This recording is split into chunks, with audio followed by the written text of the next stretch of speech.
Und nun sehen Sie Dr. Bowie und Mr. Jones, einen Superstar mit viel Persönlichkeit. Das Kultur- und Gesellschaftsmagazin Technik Art präsentiert Ihnen Music Planet.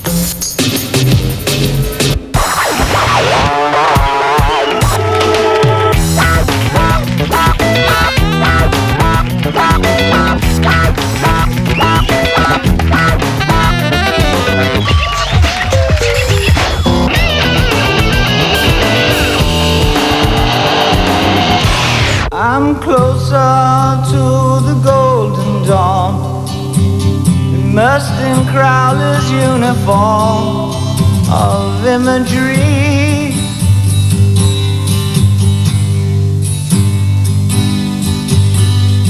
I'm living in a silent film, portraying Himmler's sacred realm of dream reality.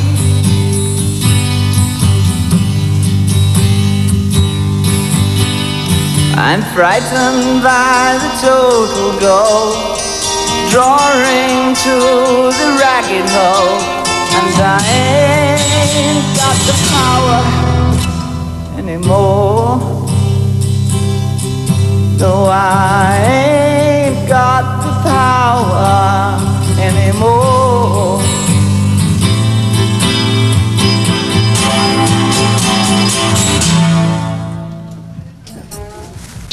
Is when a piece of work really illustrates well the concept that I'd originally come to devise it for. And if it successfully bridges my imagination with the actuality, that for me is a success. The other stuff, like being well received publicly or commercial success or those things, are very tenuous, debatable kinds of successes, and they're very temporary, you know. They really are. In my experience of 30 years, they're not real successes. They're either valuations in one's currency as a commodity, and it's a very different thing. Angel or devil, I don't care. For in front of that door, David Bowie ist in der zeitgenössischen Musikgeschichte eine Ausnahmeerscheinung. Er verstand es immer wieder, die innovativen Strömungen seiner Zeit aufzugreifen und konnte die Ideen des Velvet Underground der 60er Jahre, wie auch die DJ-Mode vom Ende der 90er, in eine eigene musikalische Sprache umsetzen. Er hat nicht nur die Avantgarde angesprochen, sondern auch das breite Publikum. Seit 1969 wird die Popmusik durch ihn verkörpert. Bowie mit richtigem Namen David Robert Jones, ein changierender Charakter, der die Persönlichkeit wechselt wie sein Hemd, hat während seiner langen Karriere immer wieder die Spuren hinter sich verwischt. I never wanted to be a rock and roll star. I never, honest God, I wasn't even there. But I was, you see, I was there. That's what happened.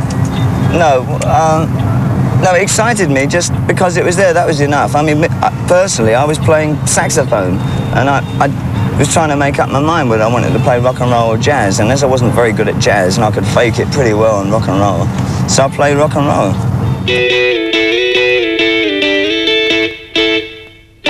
Die Anfänge von David Bowie sind nicht auf die Musik beschränkt. Seine ersten Schritte wagt er 1969 in der Truppe des Mimen Lindsay Kemp. Diese Bühnenerfahrung wird seine spätere Karriere prägen. David hatte das Glück gehabt, von seinen Eltern in seinen musikalischen Zielen unterstützt zu werden. Trotz der Bedenken seiner Mutter, die sich Sorgen macht, weil er schon mit 16 die Schule verlässt. My mother was an usherette in a cinema, and my father worked for children's home. The part of London that I came from was South London. It was pretty much working class area.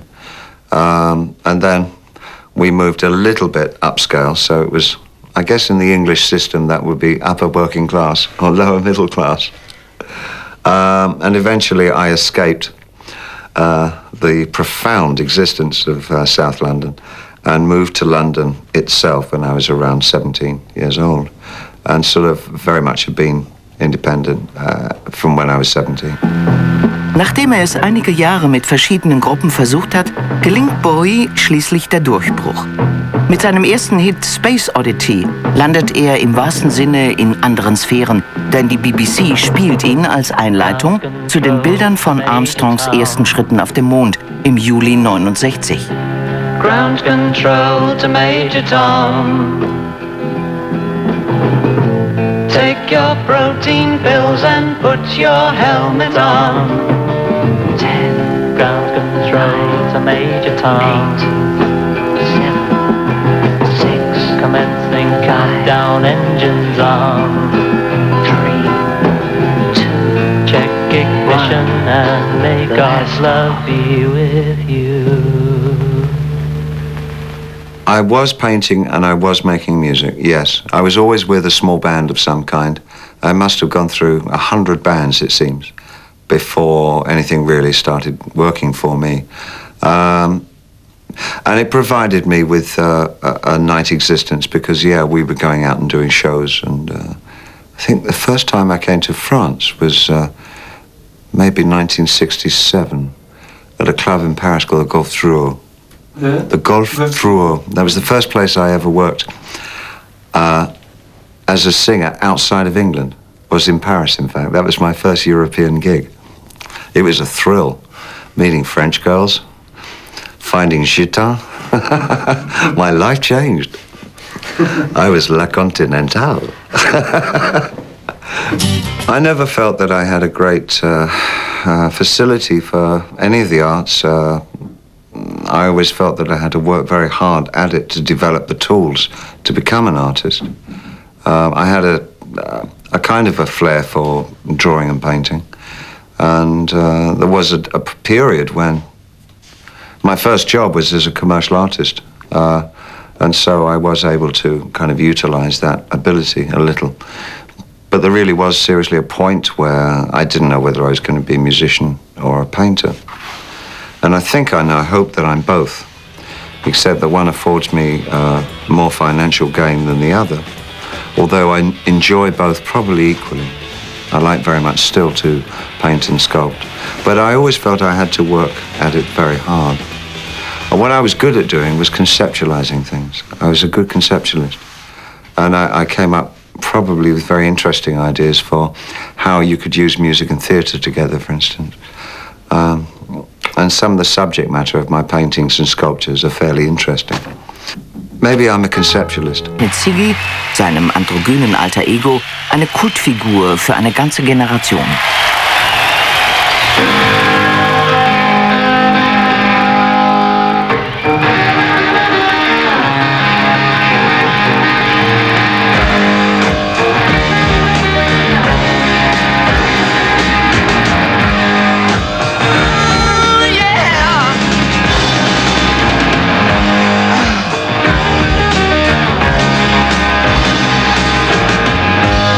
Ziggy play guitar, jamming good with weird Gilles and spiders from Mars. When he played that left hand, but he made it too far, became the special man. Then he would sing his band. A superstar of the beat age prepares to meet his public. David Bowie spends 2 hours before a show caressing his body with paint.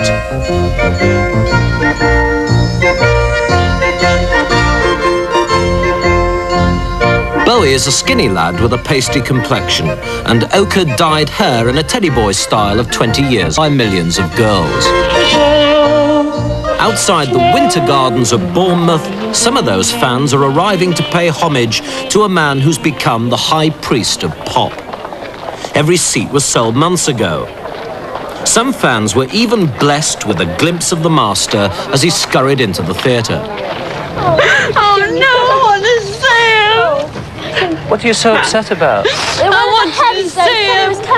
They said he was coming round the back. I've been waiting for ages to see him. 9 o'clock! Why are you so upset? He's smashing! I kissed him! I kissed his hand! I kissed his hand! I kissed his hand! I kissed him! I went, oh, it's lovely! I've been waiting to see him for ages. He's fantastic! stay. Don't worry. I kissed his hand. He's got thin little legs. I know, bow leg. It's got lovely legs. Oh, yeah.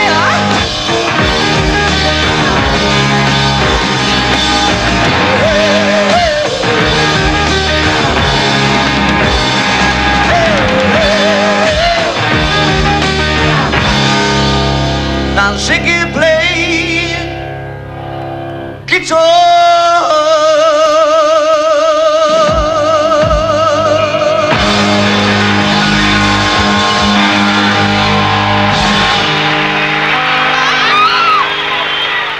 So many things happened. Again, as I said earlier, it had been in my mind for some time to bring together elements of theatre, cinema, fashion, literature and rock music, and present something that truly kind of captured the culture at the time, which is kind of what I was trying to do. And elements of things like Clockwork Orange, there was something so dramatically alien in the way that Kubrick had visualized the Burgess book.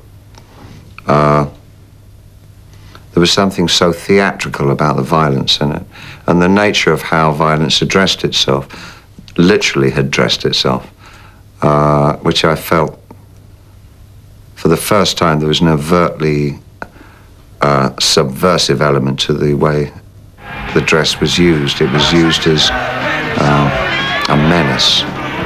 My menace went a different way because I thought of the idea of alienation and tried to dress alienation.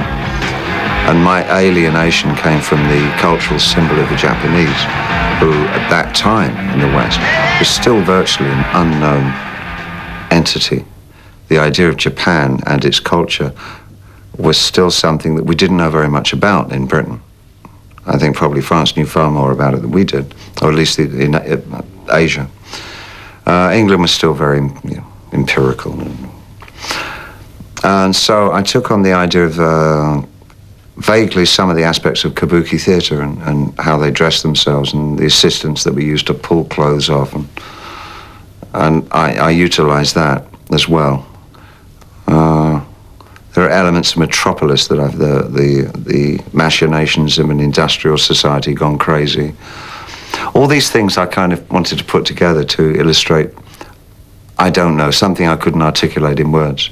And for some reason, the situation that was on stage actually did capture a public imagination to an extent that I had never expected, really. It was far more successful than I ever thought it would be. Do you get nervous still? Do I get nervous? Yeah, check. You're David Bowie's wife, right? Yes, I am. What's it like with all these girls loving your husband so much? Absolutely fabulous. Wouldn't you love to be loved by so many? I'm a mama, papa calling for you. I'm the space invader. I'll be a rock and roller bitch for you. Keep your mouth shut.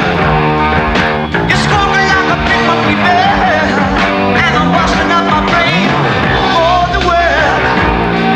No, I am. Keep your electric eye on me, baby. Put your ring up to my head. Press your space close to my love. Freak out in the moonlit daydream. Oh yeah. Would you say that Ziggy was a monster? Oh, he certainly was. When I first wrote Ziggy, I mean, it was just an experiment. It was an exercise for me. And he really grew sort of out of proportion, I suppose. Got much bigger than I thought Ziggy was going to be. I didn't ever see Ziggy as big. Awful problem finding a professional personality, I think, is the way that I would express that. I really was uneasy about going on.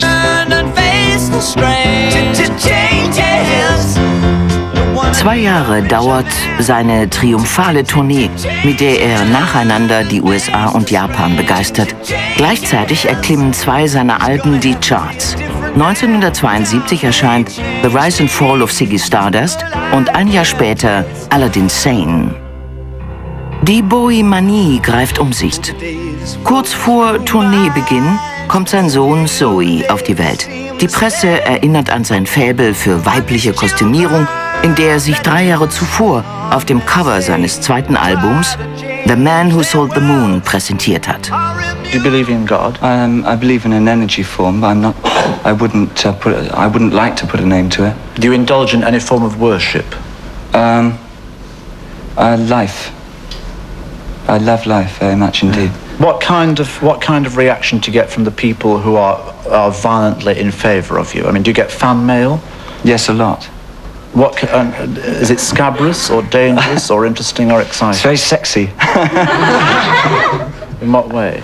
I seem to draw a lot of fantasies out of people. A lot of the fan mail I get. A lot of it is awfully nice. I mean, they say, how's your baby and how's your wife and what's your mum's name and things like that. But some of them are worth framing. Can you tell us about one or two of the framed ones? No, I couldn't really. No, they really are quite heavy. In jener Atmosphäre von Größenwahn und Verfolgung schmerzhaft über ihn herein. Verzweifelt sucht er nach einem Ausweg.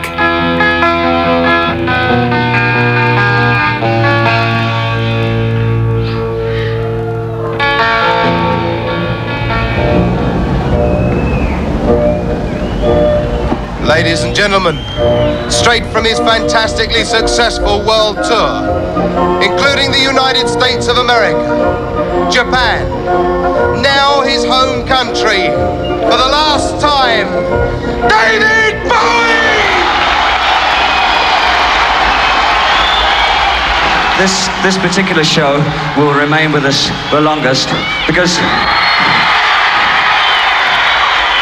not only is it the last show of the tour, but it's the last show that we'll ever do. Thank you. 4 Jahre zuvor, 1971, hatte David Bowie in der Factory in New York Andy Warhol kennengelernt, den damaligen Produzenten der Avantgarde-Gruppe The Velvet Underground. Die wichtigsten Musiker um Nico waren John Cale und Lou Reed. David hilft Lou Reed aus der Flaute heraus, indem er seine erste Solo-LP Transformer produziert. David Bowie produced your last 2 albums, is that right? Oh, no. Just 1 album? 1. What was it like working with him? Oh, it was a lot of fun. We had a lot of fun. But when he gets drunk, he thinks he's Ziggy.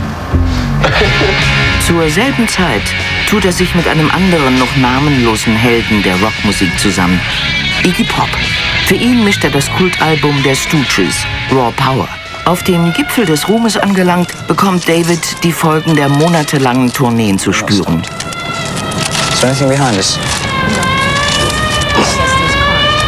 Er versucht mit Kokain und einem Übermaß an Aktivitäten seine lang anhaltende Depression zu kompensieren. In terms of my artistic statements or visions or whatever, the work itself, I really had a very clear idea of what I wanted to create. To this day, I don't know whether really drugs... I think drugs merely accelerated the process. I think I would have gotten there anyway. My output was gargantuan at that time. It was very easy for me to write 3-4 albums a year. No trouble at all. But I think that's because I was staying up so late all the time, working all the time. I think when you're up for 3 or 4 days, you can write an awful lot of songs. I don't stay up for 3, so it takes me a little longer these days. But I still have the facility to create intellectual tensions that produce interesting ideas, and I don't find that I need drugs to do that. So I'm not so sure of the real... I'm not sure of the real currency of drugs too much. I'm glad I did them. Ein Jahr nach dem Ende von Ziggy steht David als Rock-Hamlet wieder auf der Bühne. Mit einer neuen Gruppe und in einem neuen Look schlüpft er in die Rolle des berühmten Prinzen, des Thin White Duke.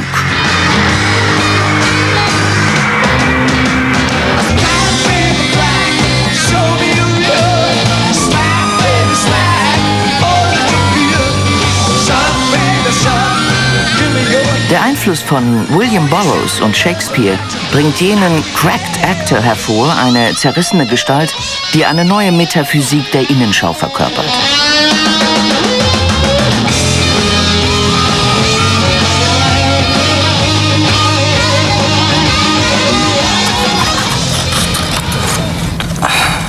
I've used this method only on a couple of actual songs. What I've used it for more than anything else is igniting anything that might be in my imagination. I mean, you can often come up with very interesting attitudes to look into. I tried doing it with diaries and things, and I was finding out amazing things about me and what I'd done and where I was going. And a lot of the things that I'd done, it seemed that it would predict things about the future or tell me a lot about the past. It's really quite an astonishing thing. I suppose it's a very Western tarot. I don't know. Anyway, let's see what happens.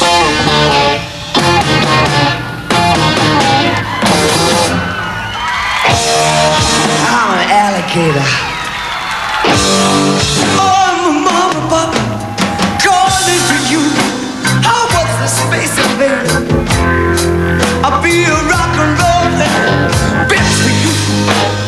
Keep your mouth shut. You're walking like a big monkey. I'm busting up my brains from the west.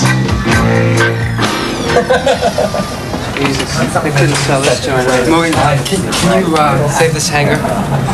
What time is it? It's 8 o'clock in the nose. Right. Does anybody say how long I've got?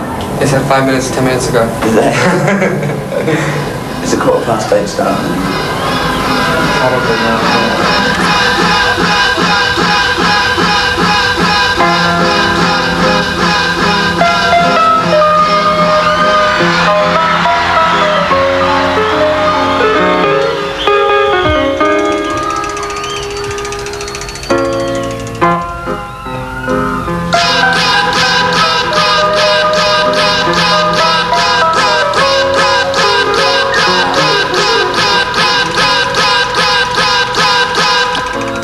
Time is waiting in the wings. It speaks of senseless things. His script is you and me. I never get bored. You know, really. I never get bored because I can always change. Get tired. Like people who are AC/DC. You know what I mean? He's from his own universe. What universe is that? Bowie universe. Are you into the Bowie universe? He's the center. I was drawn to it. How were you drawn to it? I'm from Phoenix and I just came. Do you know that feeling you get in a car when somebody's accelerating very, very fast and you're not driving? And you get that thing in your chest when you're being forced backwards and you think, ooh, and you're not sure whether you like it or not. It's that kind of feeling. That's what success was like. The first thrust of being totally unknown to being what seemed to be very quickly known. It was very frightening for me. And coping with it was something that I tried to do. And that's what happened. That was me coping. Some of those albums were me coping. Taking it all very seriously, I was. David Bowie steht unter Druck. Durch den Kokainkonsum verstärkt sich sein Verfolgungswahn, ausgelöst durch eine anstrengende Tournee, deren Einnahmen zum größten Teil in die Taschen der Produzenten gewandert sind. Zu schaffen macht ihm auch das Scheitern eines Musical-Projekts in Anlehnung an George Orwells 1984, für das er die Rechte nicht erhalten konnte. Das Album Diamond Dogs, das in diesem Zusammenhang entstanden ist, zeigt ein noch düstereres Science-Fiction-Szenarium.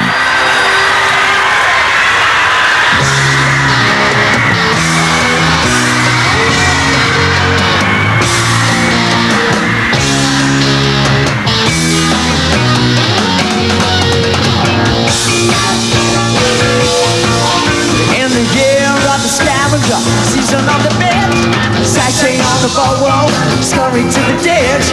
Just another the future song, golden little key.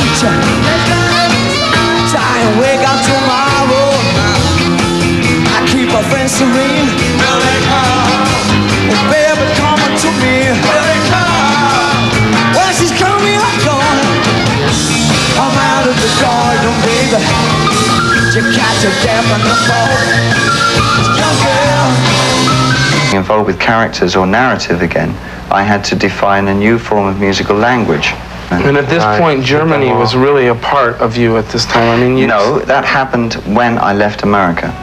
As I was leaving America, I knew I had to get to an environment that was totally different to Los Angeles. So I thought of the most arduous city that I could think of, and it was West Berlin. And so I stuck myself. You picked up everything and just sort of took a flat. I left everything. Left and just went there. Yeah, I left Bel Air and I left all my millions of videos, and then moving out of that to an area where I actually had to go down the road and buy food in a shop, actually learn how to buy a plane ticket, which sounds so sort of, you know, naive and trite. In between Low and Heroes even, you took Iggy Pop to Berlin to make his record. I think, yes, I think it's a very good therapeutic city for an artist to go to. I wanted to come back to not the punk street level, but a real street level where you have to go and do things for yourself, where nobody will take any notice of you. I was totally anonymous in Berlin.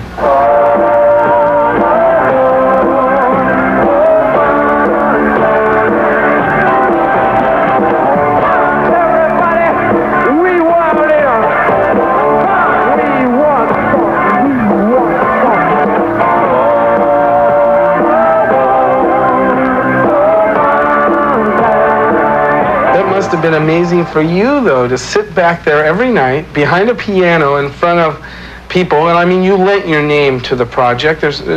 But we know that we'd have that problem from the beginning, and we knew we'd gradually back off.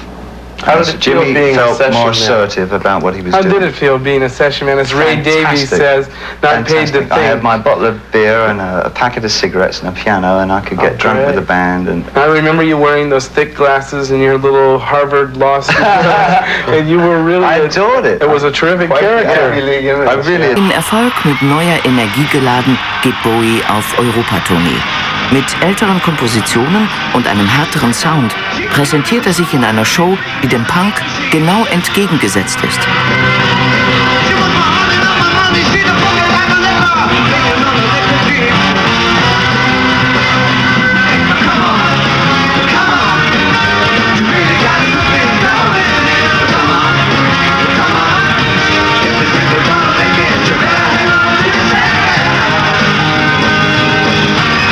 What about the performing? Do you still find it, is it difficult still? I mean, you still find it incredibly tedious.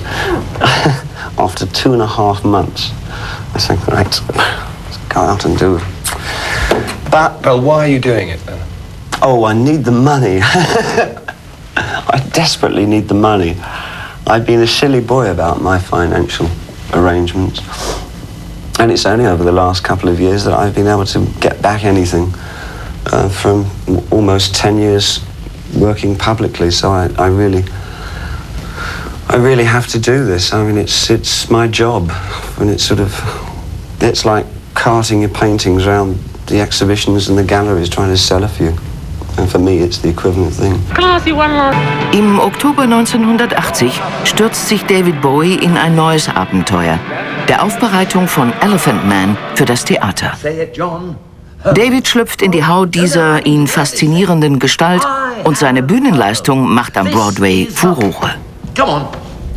I have a home. This is my home.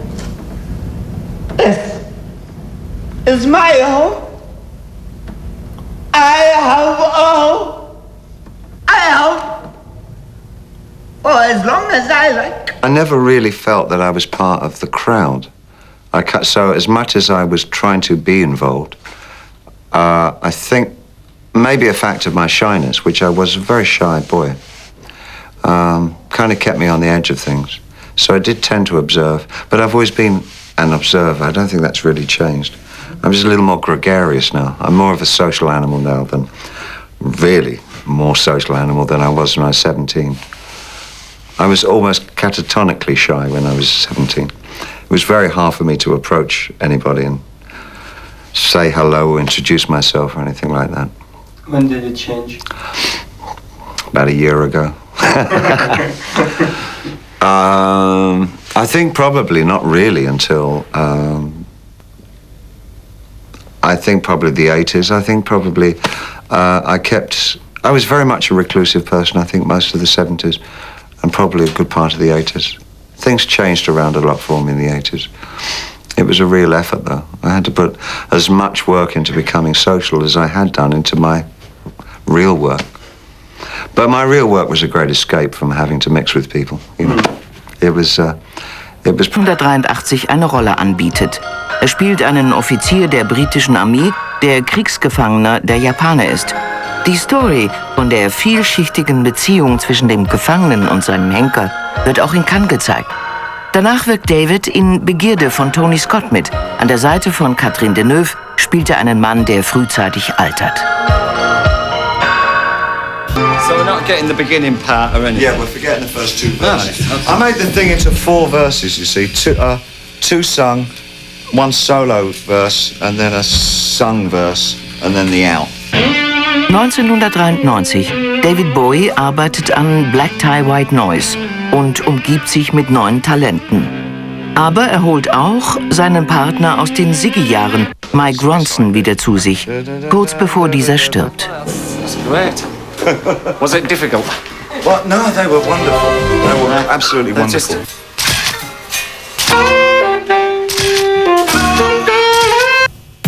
David kehrt auch wieder ans Theater zurück und wirkt am Institut für zeitgenössische Kunst an der Bearbeitung neuer Bühnenstücke mit. I was at the beginning of pluralism. I kind of realized that I think probably that the idea of having singularities in our life was reaching an end. I guess something I probably had a prescient understanding of chaos theory, although I didn't actually know what chaos theory was. I kind of knew that things were really fragmented and that our life on Earth is not anywhere near as absolute as we had been told it was before. Things weren't black and white. Right and wrong were very strange commodities to deal with. That the moral base shifts depending on what religion you are, and it all seemed to me as though it was just one great tangled ball of string, and that was the. Die Geburt eines Kindes macht bald darauf Schlagzeilen in der ganzen Welt. Ein gefundenes Fressen für die Sensationsblätter.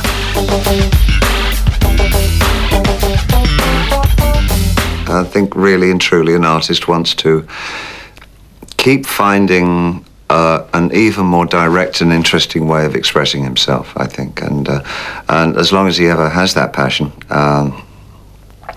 and has an interest in life, I don't think that ever is diminished. I think the passion for working never really diminishes. Look at so many great artists who've worked all the way through to their deaths. I suspect that I won't be stopping until I drop, probably. In some form or other, I'll always be working, for sure. Are you okay?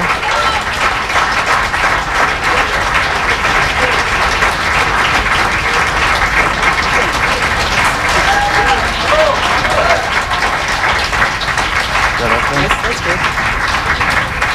Thank you very much. Gosh. 1997. David Bowie hat an der New Yorker Börse rund 100 Millionen Mark aufgenommen, die aus dem Erlös seiner zukünftigen Werke zurückbezahlt werden sollen. Er finanziert eine Website, über die vornehmlich seine jüngste CD Hours, seine Gemälde und auch andere Kunstwerke vertrieben werden. Auf der Site findet sich auch seine Privatbank. Sein Vermögen, das auf rund 2 Milliarden Mark geschätzt wird, macht ihn zu einem der reichsten Musiker und Sänger Großbritanniens in der Popsparte, noch vor Paul McCartney und Elton John. Last year you've been looking for investors in the US. It's quite unusual for a musician. What was the reason for that? I suppose to make as much money as fast as possible without having to give all my work away to somebody and never see it again. So I partially accomplished that. Because you've been suffering from that in the past? Nobody knows the trouble I've seen. Nobody knows but my banker. I don't think I'm an absolute creation of myself or something like that. No, I think I'm very much in touch with my society. My approach to it is very different from the approach of anybody else who probably still finds themselves in South London. But it was perseverance. Perseverance to understand that every day you can start again. And our future is determined by the decisions we make today. There is no future. It is only created by ourselves. We make our future. Richard Rorty. I think I abide by that particular philosophy, that we are very much creatures of our own decisions. So I think you sit down and decide what life is going to be like, and then you go ahead and create that life. That's how our future is made.